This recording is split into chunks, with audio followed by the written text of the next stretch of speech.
Good morning students. आज की इस वीडियो में मैं आपको आपका जो लेसन नंबर 4 है उसकी एक्सरसाइज के लॉन्ग आंसर टाइप क्वेश्चन करवाऊंगी। ओके स्टूडेंट्स, सो ये क्वेश्चंस आपको फिर नोटबुक के अंदर राइट डाउन करने हैं। ओके, सो सबसे पहले यहाँ पे क्वेश्चन फर्स्ट दिया गया है जो कि लॉन्ग है। Define conduction, what are the conditions for the conduction of heat. Conduction क्या होता है और कौन कौन सी कंडक्शन के लिए जो कंडीशंस होती हैं वो क्या होती हैं। ठीक है, हीट का होता है ट्रांसफ़र कंडक्शन। तो देखते हैं क्या होता है। सबसे पहले तो आंसर है transfer of heat from hotter part two the colder part without the actual movement of the particles of the medium is called conduction. कि जो ट्रांसफ़र होती है हीट की कहाँ से, हॉट पार्ट से लेके कोल्ड पार्ट पे। ठीक है, किसकी, without the actual movement. Actual movement नहीं होती पार्टिकल्स की मीडियम के अंदर, उसी को बोला जाता है कंडक्शन। ओके, फिर है heat conduction from an object to another object takes place the following conditions. तो जो कंडीशंस होती हैं जब हीट ट्रांसफ़र करती है एक बॉडी से दूसरी बॉडी पे कह सकते हैं हम, या फिर एक ऑब्जेक्ट से दूसरे ऑब्जेक्ट पे, तो कौन कौन सी कंडीशंस उसको फॉलो करनी होती है वो यहाँ पे दी गई है। The two objects should be in direct contact. जो दोनों ऑब्जेक्ट है आपस में क्या होना चाहिए, उनका कॉन्टैक्ट डायरेक्ट होना चाहिए। सेकेंड कंडीशन दी गई है यहाँ पे, temperature of the two object should be different. जो टेम्परेचर है दोनों के दोनों ऑब्जेक्ट का वो क्या होना चाहिए, अलग होना चाहिए। कि अगर एक ठंडा है मतलब तो दूसरे का टेम्परेचर क्या होना चाहिए, गर्म होना चाहिए। समझ आ रही है आपको। उसके बाद दिया गया है student question number 2, what are conductors and insulators of heat, give 2 examples of each. क्या करना है, कंडक्टर्स और इंसुलेटर के बारे में बताना है और 2 एग्जाम्पल भी बताने हैं साथ में। तो सबसे पहले तो लिखोगे आप यहाँ पे कंडक्टर्स लिखोगे, ब्लैक पेन से हेडिंग डालोगे अच्छे से और फिर एरो का निशान लगा के ब्लू पेन से आप लिखोगे इसको। Materials which allow heat to flow through them easily are called conductors of heat. All metals such as silver, aluminium, iron, brass, stainless steel and their alloys are good conductors of heat. देखो आपको इतना ज़्यादा लिखने की ज़रूरत नहीं है। आप क्या लिखोगे, सिर्फ मैंने बोला कि कंडक्टर की डेफिनेशन हेडिंग बनानी है आपको, उसके बाद मटेरियल से लेके हीट तक आपको लिख देना है। जो मैंने अभी आपको पढ़ाया कंडक्टर्स मटेरियल विच से लेके कंडक्टर्स ऑफ हीट तक लिखना है। उसके बाद लिखोगे आप एग्जाम्पल। क्या लिखोगे, एग्जाम्पल लिखोगे। एग्जाम्पल लिखने के बाद इसमें इनमें से कोई भी 2 कंडक्टर के कोई भी 2 एग्जाम्पल लिखने हैं, ज़्यादा आपको नहीं लिखना। ओके, उसके बाद है स्टूडेंट्स इंसुलेटर्स। इंसुलेटर की आपको डेफिनेशन डालनी है जो मैंने सेम बताया कंडक्टर के बारे में, हेडिंग बनानी है इंसुलेटर की। उसके बाद लिखना है materials which do not allow heat to flow through them are easily are called poor conductors और insulators of heat. Materials such as wood, paper, glass, asbestos, bakelite are some insulators. आपको क्या करना है, मटेरियल से लेके insulators of heat तक लिखोगे। उसके बाद एग्जाम्पल डालना है। एग्जाम्पल लिख के आपको कोई भी 2 एग्जाम्पल यहाँ पे दे देने हैं जो यहाँ पे लिखे गए हैं। समझ आ गई आपको। चलो बता देती हूँ कंडक्टर्स होते क्या हैं। जो क्या करते हैं, अलो करते हैं हीट को अपने अंदर से फ्लू होने में। ठीक है, फ्लो होने में, पास होने में, उसको बोलते हैं कंडक्टर्स ऑफ हीट। एग्जाम्पल जैसे हो गए सिल्वर, एल्यूमिनियम, आयरन। ठीक है, उसके बाद जो मटेरियल्स हीट को क्या नहीं अलो नहीं करते उन्हें बोला जाता है पुअर कंडक्टर्स या फिर इंसुलेटर्स ऑफ हीट। ठीक है, एग्जाम्पल आप वुड हो गया, पेपर हो गया, ग्लास हो गया। ठीक है, ये सारे एग्जाम्पल आप लिख सकते हो। उसके बाद है question number 3 students, why is heat transfer by convection possible only in liquids and gases, how are land breeze and sea breeze caused. क्या बोला गया क्वेश्चन 3 के अंदर स्टूडेंट्स, कि हीट जो ट्रांसफ़र होती है by convection possible only in liquid. जो कन्वेक्शन से होती है वो किसमें, लिक्विड और गैसेस में ही पॉसिबल होती है। तो लैंड ब्रिज और सी ब्रिज कैसे कोज होते हैं, कैसे बनते हैं। तो आंसर दिया गया सबसे पहले, in convection the heat is transferred due to movement of the molecules of the medium only liquids and gases transfer heat by convections because heat is carried from one part to another by actual movement of the hot particles. In solids, the constituent particles cannot leave their position, so heat cannot be transferred through convection.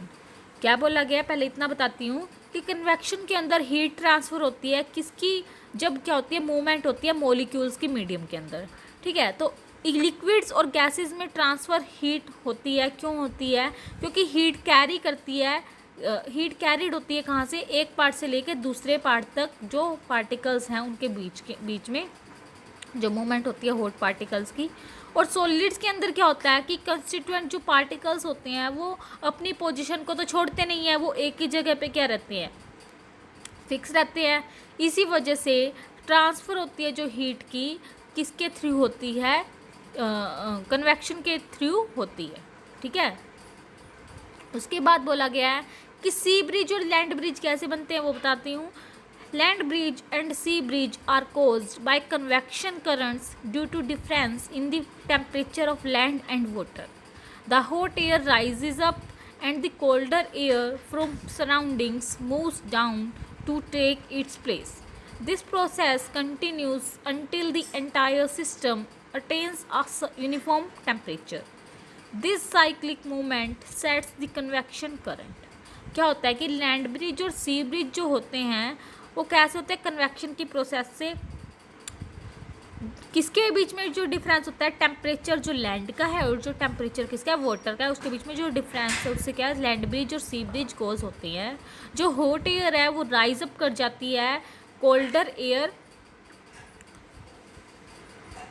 और जो colder air है वो क्या करेगी, from surrounding move down, वो move down कर जाएगी to take its place. क्या करेगी, देखो अगर हॉट एयर राइज होगी, ठीक है, हॉट एयर तो राइज अप होगी, ऊपर चले गई, तो उसकी जगह पे कौन सी एयर आएगी, कोल्ड एयर आ जाएगी, ठीक है। तो ये प्रोसेस जो है चलती रहती है और ये ऐसे सारा सिस्टम बनता रहता है एक यूनिफॉर्म टेम्परेचर के साथ। इसी साइक्लिक मूवमेंट को बोला जाता है कन्वेक्शन करंट, ठीक है। इससे क्या होते हैं, लैंड ब्रिज और सी ब्रिज बनते हैं। आगे दिया गया है question number 4 students, define radiation and radiant heat, show by a simple experiment that black bodies are good heat absorber than white bodies। क्या बताना है इस क्वेश्चन 4 के अंदर कि जो रेडिएशन है उसको डिफाइन करना है और रेडिएंट हीट को डिफाइन करना है। फिर क्या करना है, एक सिंपल एक्सपेरिमेंट के थ्रू हमें बताना है कि जो ब्लैक बॉडीज़ है वो गुड हीट एब्जॉर्बर होती है देन दी वाइट बॉडीज से। तो आंसर दिया गया students, direct transfer of heat from a hot body to a cold body having no contact between them and without any medium is called radiation. Sun transfer heat by radiation. The heat transmitted by radiating objects is called radiant heat. सबसे पहले तो आपको क्या करना है, देखो radiation की आपको हेडिंग बनानी है ब्लैक पेन से, उसके बाद एरो का साइन लगा के फिर लिखना है आंसर। क्या लिखोगे, रेडिएशन की जो डेफिनेशन होगी, डायरेक्ट जो ट्रांसफ़र होता है हीट का, हीट ट्रांसफ़र हो रही है एक हॉट बॉडी से कोल्ड बॉडी में, जिसके बीच में क्या है, कोई कॉन्टैक्ट नहीं है और ना ही कोई उनका मीडियम है, उसको बोलते हैं रेडिएशन, ठीक है। तो इसका एग्जांपल आ गया यहाँ पे, सन ट्रांसफ़र हीट बाय रेडिएशन। आप ऐसे भी लिख सकते हो कि एग्जांपल लिख दिया, उसके बाद लिख दिया सन, एरो का साइन डाल के। उसके बाद क्या है, आपको डालनी है रेडिएंट हीट की हेडिंग।